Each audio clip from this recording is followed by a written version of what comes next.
I'm joined for this update by Professor Rebecca Lingwood, who is our new VP for the Student Experience, Teaching and Learning. Rebecca joins us from the University of Cambridge.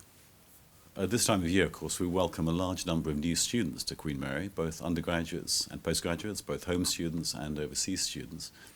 And I'm pleased to say that the numbers this year are very strong. We are welcoming an even greater number than last year of the brightest and best students from home and overseas.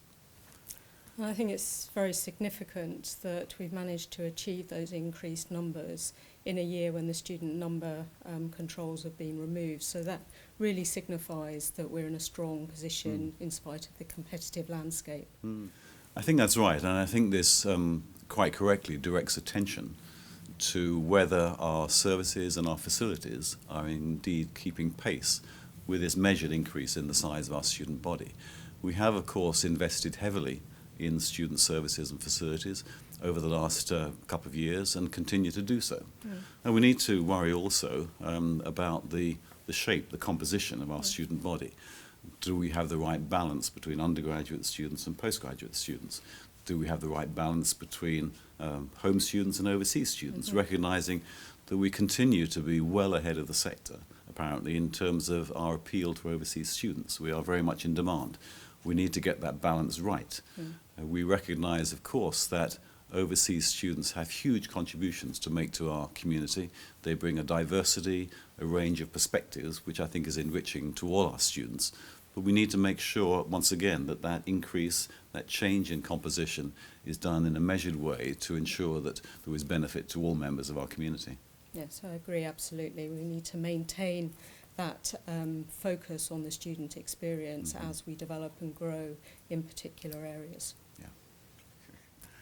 From my previous experience, I think it's really absolutely important that the resources, the facilities and the support for teaching staff and all others who are involved in delivery of our educational programmes, that all keeps pace with the growth that we're expecting in our student numbers.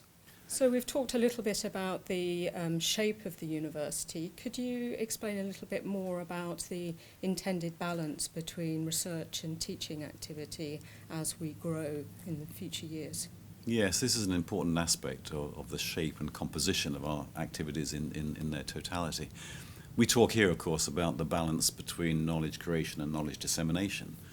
And I think we recognize now very clearly that these are two parts of a continuum, and the one informs the other.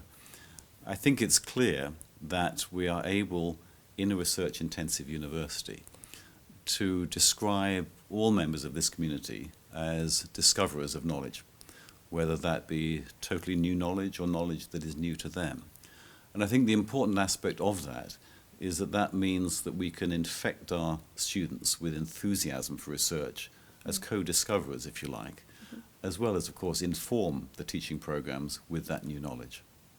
I agree that I think one of the most valuable things we can do for our students is to give them an inspirational experience through the sorts of approaches you've just articulated. And that was really one of the main reasons for me choosing to come here to Queen Mary, about the ethos of the institution and the opportunity to really have a contribution to the development of the teaching, learning and student experience here in London.